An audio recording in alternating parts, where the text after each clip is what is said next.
Wachambuzi wangu, tuitazame NBC Premier League kwa kuanzia. Young Africans sare zimeendelea kuiandama. Simba wameshindwa kutumia fursa ya Yanga kutoa sare dhidi ya TRA United, wao kupunguza gap la alama na wao wakafatisha kwa sare katika mchezo wao dhidi ya Pamba Jiji. Jana Yanga wakapata sare nyingine. Swali linakuja, je, Simba atatumia hii kama fursa? Anakwenda kucheza na wale ambao Yanga walitoa naye sare. Nianze nawe Kejo. Huo ndo utamu wa ligi.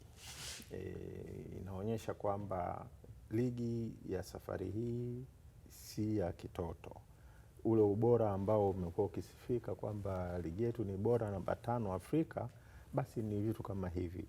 Huwezi kuja na matokeo yako mfukoni. Yanga imeshapoteza point 10 tangu ligi hii imeanza. Ni performance ngumu kidogo kwake.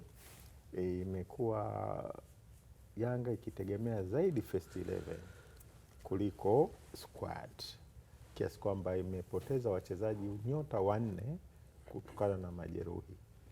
Dickson Job, Ibrahim Baka na washambuliaji wawili, yani mabeki wawili wa kutegemewa na washambuliaji wawili wa kutegemewa, Dupe na Dube. Kwa hiyo Depu na Dube. Kwa hiyo imeyumba. Bado hapo ukiangalia kuna Mzize, msimu mzima huu hajacheza, ana majeruhi, lakini ukiangalia Pacome Zouzoua naye amekuwa kidogo anarudi baada ya kuwa naye katika hali ya kuwa majeruhi. Israel Patrick Mwenda naye kidogo weshwesh, wanasema weshwesh, hali yake kidogo si nzuri sana. Kwa hiyo lakini ukiangalia na hata ubora wa timu ambazo zinashindana, tumekuwa tukiona desturi ya timu nyingi za ligi, haswa hizi ambazo ziko katikati au chini, zinapopambana na timu ambazo zipo juu, Yanga, Simba, Azam, zinakuwa zinakaza misuli kweli kweli. Na hiki ndicho ambacho kimetokea kwa Mtibwa. Tukumbuke Mtibwa hii ndio ilitoka sare na Simba. Kwa hiyo si kwamba ni timu kwamba ni imefuruku tu kwa Yanga, hapana. Kwa hiyo ni ligi ambayo imeonyesha ushindani, una ubora wa timu ambazo haswa ziko chini au ziko kati, zimeanza kuonyesha ushindani kwa timu kubwa. Na hiki ndicho ambacho kinaifanya ligi iendelee kuwa bora. Lakini kwa Simba leo, hiyo ni advantage. Ilipata fursa ikashindwa kuitumia katika mchezo uliopita. Sasa imepata fursa tena. Na tukumbuke baada ya mechi hizi za leo ligi inaenda kusimama kidogo. Kwa hiyo ni muda ambao unataka kidogo angalau Hamadi Kibindoni uweke kitu ambacho utalala nacho ili ukiamka ligi itakaporejea angalau kidogo. Waswahili wanasema hali gani si marehemu. Cleasence Kunambi. Yes, naam. Mwenendo huu wa ligi, Kejo anatuambia ndio ushahidi kwamba ligi yetu ni miongoni mwa ligi bora. Hakuna timu ambayo inapaswa kutembea na matokeo mfukoni ikiwa inasema kwamba sisi tutakuwa tu ni watu wa kushinda. Mwenendo wa Simba, Yanga pamoja na Azam, kwa sababu hata wenyewe pia wamepata suluhu kule Kigoma. Nini mtazamo wako? Mimi nafurahia zaidi mwenendo wa hizi timu nyingine. Nafurahia mwenendo wa hizi timu nyingine zinapokutana na hii miamba ya soka. Kwa sababu hii miamba ya soka yenyewe inafanya investment kubwa sana.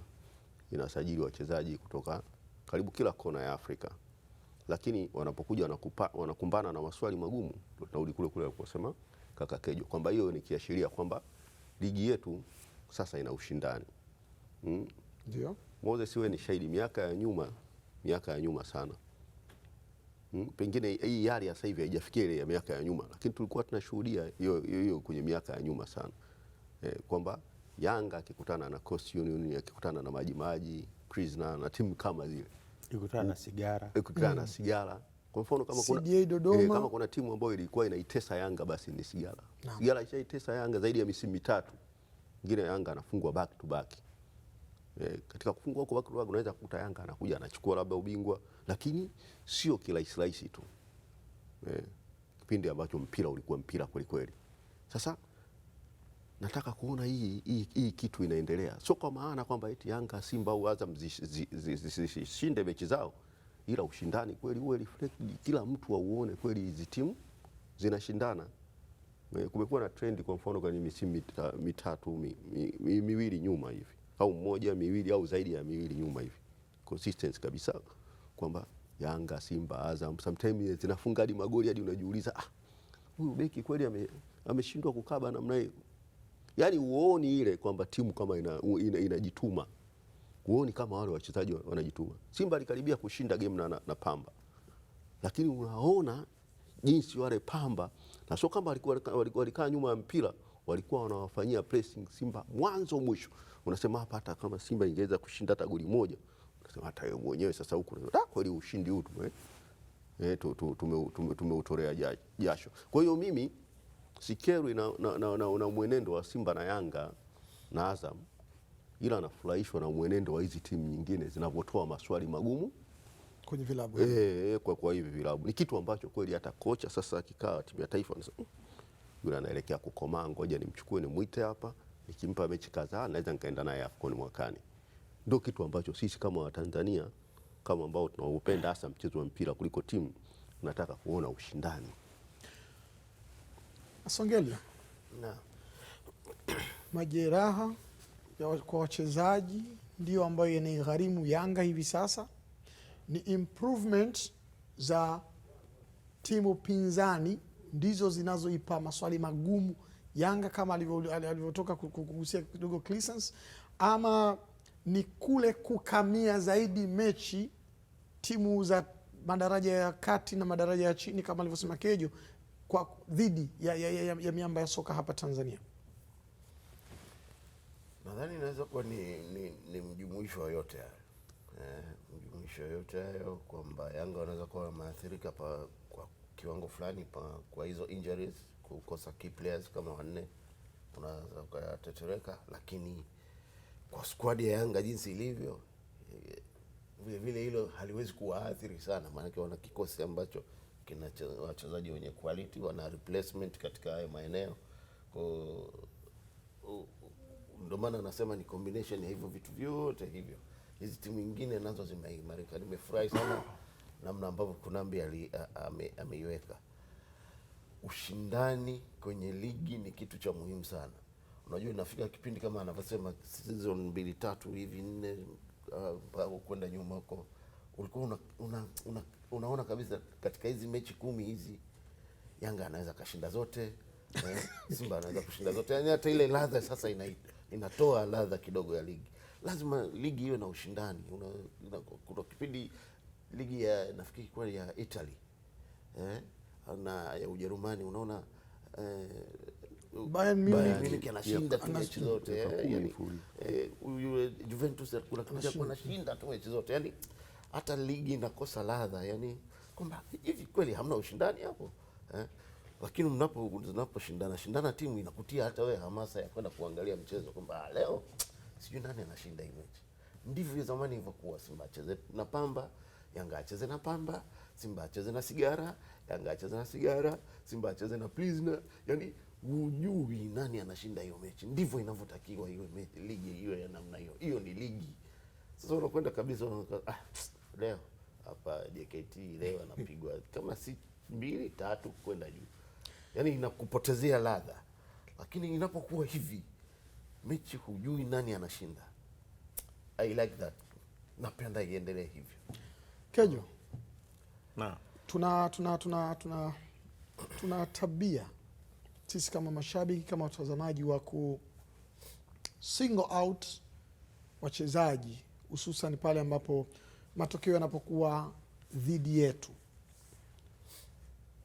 Tunapaswa kufanya hivyo katika kipindi kama hiki, pale ambako timu inapitia wakati mgumu. Kwa mfano hivi vilabu vya Simba na Yanga, mashabiki wake wamekuwa ni wazungumzaji wa maneno ya aina hii. Nakumbuka alifanya kosa moja kati ya wachezaji wa Simba, alipiga back pass na hapakuwa na mawasiliano mazuri kati ya kwake yeye na golikipa wake. Mpira ukaingia goli na likawa ni goli la kusawazisha kwa wapinzani, mchezo ambao ukaisha kwa sare wakati Simba akitafuta ushindi. Jana Mwanengo amekosa nafasi ya wazi ambayo pengine ingeweza kusekiwa alama 3 kwa Yanga, na sasa maneno yanaanza kuwa kusingle out baadhi ya wachezaji. Hili lina athari kiasi gani? Asante. Kwanza ulipoanza sisi nikaanza kujiuliza sasa sisi kina nani? Baadaye ulikuja ukaweka vizuri. Yeah. Kwanza tabia ya mashabiki wa soka duniani, makosa, wasema mpira ni mchezo wa wazi. Kwa hiyo makosa ya wachezaji au kukosea kwa wachezaji ni vitu ambavyo ni makosa yake yanakuwa ya wazi. Ni kama sisi waandishi wa habari, kazi zetu ziko wazi, watu wanatuona, wanatusoma, wanatuangalia. Kwa hiyo makosa, ukifanya kosa liko wazi. Ni tofauti kidogo na fani nyingine au taaluma nyingine ambazo kama ni kosa litafanyika huko ndani na marekebisho yatafanyika huko ndani, watu wengine wala hawana habari wala hawatajua. Kwa hiyo wachezaji wanapofanya makosa, ni haki ya wachezaji na ya mashabiki kulalamika. Sema sasa kuna ulalamikaji wa aina mbili. Kuna kulalamika kimantiki kwamba una hoja, lakini kuna kulalamika au kubeza kishabiki. Kwa mfano, shabiki yeyote wa Yanga atamlaumu Mwanengo kwa sababu dhamira yake ilikuwa ni kutaka ushindi. Lakini angalia aina ile ya ukosaji wachezaji nyota duniani wameshawahi kufanya. Tukumbuke yule ni binadamu na pressure ni kubwa bado, na ni maeneo ambayo katika performance kama ile. Lakini tukumbuke huyo Mwanengo ndio aloisaidia Yanga kupata goli lake ile. Sasa kama asingefanya ile jitihada, ina maana Yanga jana angeweza kuwa amefungwa. Kwa hiyo tunapolaumu tuangalie pande zote mbili. Lakini ukiangalia utamlaumu Mwanengo, je, kuhusu yao? Kwa sababu ile kosa lilianzia kwake, ndio mpira ukapigwa, Diara akaokoa, ikaenda kona, ikafungwa. Unaona? No. Kwa hiyo bado kusema tulaumu wachezaji katika hali ya kawaida ya kishabiki ya kinini, na ndio maana tunasema mpira wa soka ni mchezo wa makosa. Lazima mmoja afanye kosa ili adhibiwe kwa kosa alilofanya. Kwa hiyo ni kawaida, na kosa likitokea mchezo wa wazi, kila mtu anaona.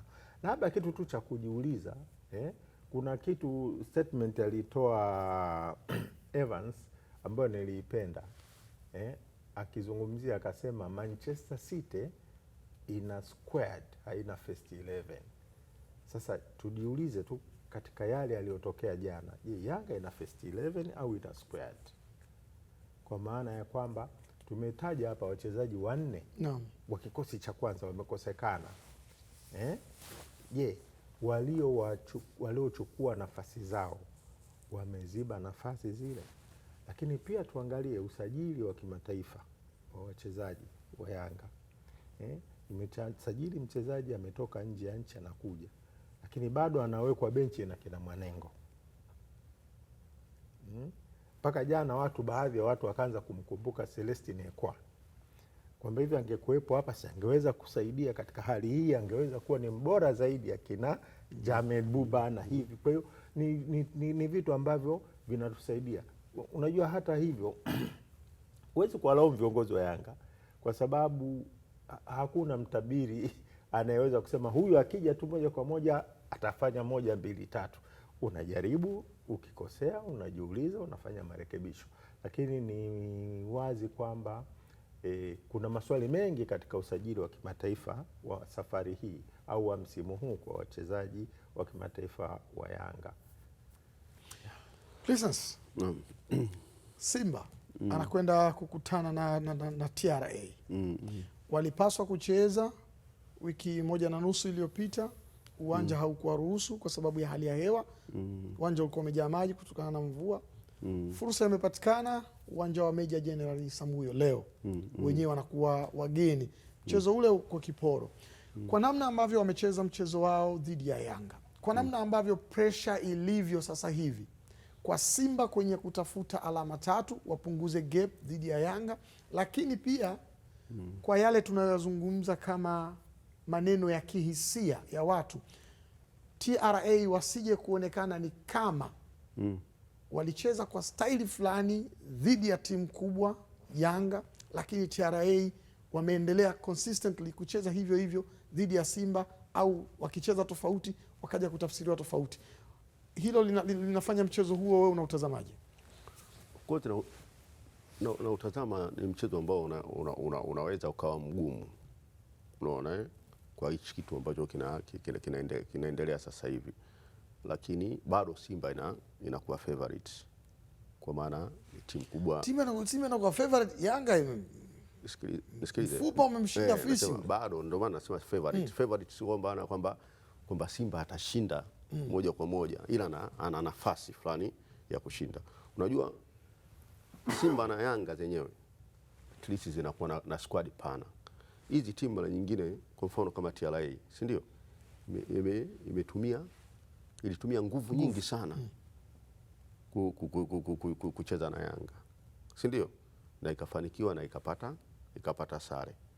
Unaweza kukuta itategemea squad ile ile, first 11 ile ile, itumie nguvu ile ile kucheza na Simba ambayo wenyewe ina depth na ina wachezaji wenye experience. Sasa hapa ndio kunaweza kutokea changamoto, kwa maana wewe unaingia na kauka na kuvae, mwenzako akifanya mabadiliko kidogo tu bado anakuwa na squad ya kukufunga wewe. Sio kama umenielewa Moses, wewe umesoma Cuba. Kwa hiyo inawezekana TRA wakawa wametumia energy kubwa sana na Yanga ambayo inaweza ikaja ikawasili labda game kama ya leo na Simba. Lakini Simba bado ni favorite kwa sababu pia ina kiuhalisia, ina wachezaji wenye experience. Wengi wanacheza kwenye mataifa yao mbalimbali. Taifa Stars hapa wameshacheza mechi nyingi za kimataifa na vitu vingine kama hivyo. Ila matumaini yangu hii mechi pia haitakuwa rahisi. TRA watataka kuonyesha kwamba hatukubahatisha kile tulichokifanya kwa Yanga. Huku Simba nao wakiwa na shauku ya kupunguza gap dhidi ya mtani wake. Kwa maana Simba kila vipolo vyake vyote tofauti ya pointi na Yanga inakuwa moja. Kwa hiyo pressure kwenye mbio za ubingwa inakuwa kubwa zaidi, na mchuano unakuwa mkali. Kwa hiyo ni mechi yenye matamanio tofauti. Listens. Nasongelea. Nini yani kinakujia pale ambapo dakika 90 zinapomalizika? Ukitazama mchezo wa Mbeya City na Yanga ulimalizika kwa suluhu. Ukitazama mchezo wa Yanga na Dodoma Jiji, ukitazama mchezo wa Yanga na Mtibwa Sugar, ukitazama mchezo wa Pamba Jiji dhidi ya Simba, michezo ambayo hawa wababe wa ligi yetu waliambulia alama 1-1 katika hii michezo. Ukitazama washabiki, benchi la ufundi, wachezaji wa timu zote ukiondoa Simba na Yanga, furaha ilikuwa inaonekana kubwa sana. Nini tafsiri yake? Ni kweli ukiondoa hiyo ya umeisema ya Yanga na Dodoma Jiji, nafikiri ulikuwa unataka kusema ya Simba na Dodoma Jiji. Nimetaja Yanga na Dodoma Jiji. Unasema ile kuna Yanga na Mbeya City. Halafu Yanga na Mtibwa. Halafu Yanga na TRA. Nafikiri nilikuwa nataka kumaanisha TRA. Yanga na TRA, yes. Asante sana. Na unaweza kuiweka hiyo ya Simba na Dodoma Jiji. Naam.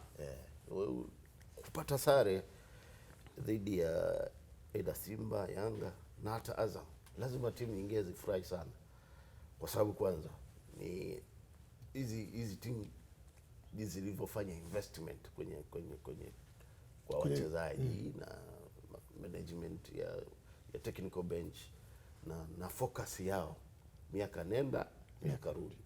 Simba cha kwanza watakwambia tunataka kombe la ligi kuu, Yanga kombe la ligi kuu. Yani hiyo ndio baseline yao. Kwa hiyo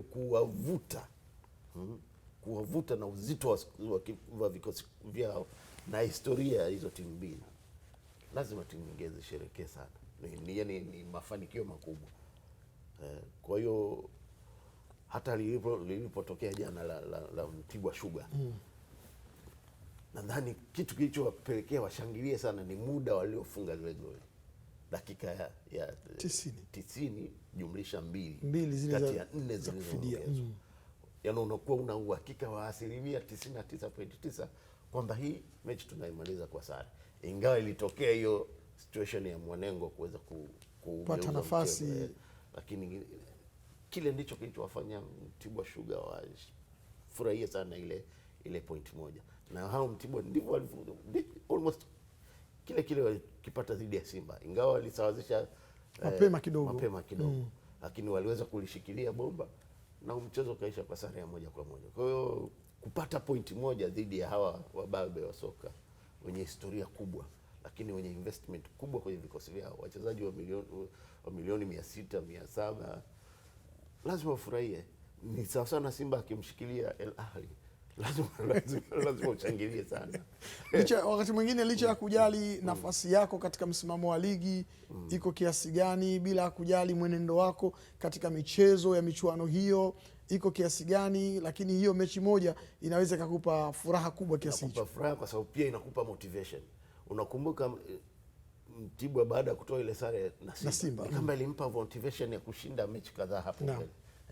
Kwa timu wachezaji wanakuwa motivated kuendelea kuperform vizuri. Kejo, naam, hiki sio kipenga cha mwisho. Hatuko hapa kwa ajili ya kuangalia zile kanuni za namna ambavyo soka linaendeshwa, lakini kumekuwa kuna sintofahamu. Miongoni mwa sintofahamu zinazotajwa ni nafasi ya mwisho ambayo Yanga waliipata jana, Wanengo akakosa goli, lakini kabla ya nafasi ile kupatikana, Azizi Andabwile natajwa kwamba alichezewa foul katika eneo la penati, na pengine Yanga walistahiki kupata mkwaju wa penati, kitu ambacho pia kiliwahi kuzua mjadala kidogo katika mchezo wa Dar es Salaam Derby kuhusiana na Prince Mpumelelo Dube. Lakini pia kuna matukio mengine ya aina kama hiyo. Hata goalkeeper wa Yanga jana Jigi Diara alimwashiria refari kwamba wakati Mtibwa wanasawazisha goli, yeye alisukumwa. Nini ambacho unafikiri kinachojitokeza hapa, na namna gani ambavyo hawa waamuzi pengine wanaweza wakajiondoa katika lawama za aina hii? Hayo ni makosa, tunasema makosa ya kibinadamu, na aghlabu hayo makosa ya kibinadamu yameshawahi kuinufaisha hata hiyo Yanga, yamewahi kuinufaisha Simba, yamewahi kuinufaisha timu nyingi.